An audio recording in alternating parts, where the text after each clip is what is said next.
दरम्यान प्रशांत जगतापांचा काँग्रेसकडे प्रस्ताव आलेला नाही असं स्पष्टीकरण हर्षवर्धन सपकाळ यांनी दिलेलं आहे। जगतापांशी अजून भेटही झालेली नाही, मात्र शिवशाही फुले आंबेडकरांच्या विचारांची त्यांची भूमिका कौतुकास्पद आहे असं सपकाळ यांनी म्हटलंय।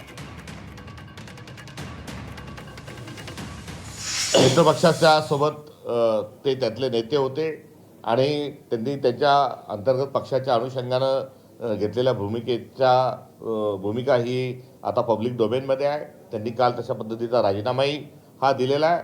अद्यापपर्यंत प्रदेशाध्यक्षा नात्यानं माझी आणि त्यांची ही भेट झालेली नाही, त्याच्यामुळे असा प्रस्ताव हा काँग्रेसकडे अद्यापपर्यंत आलेला नाही। मात्र पुरोगामी विचारांचे जे आहेत आणि एकंदरीत त्यांनी जी काही बाणेदार घेतलेली जी भूमिका आहे त्या भूमिकेच्या अनुषंगानं संविधानाचं संरक्षण संवर्धन आणि शाहू फुले आंबेडकरांचा महाराष्ट्र निर्माण ही त्यांची जी असणारी भूमिका आहे ही कौतुकास्पद आहे आणि या भूमिकेच्याबद्दल मी त्यांचं अभिनंदन करतो।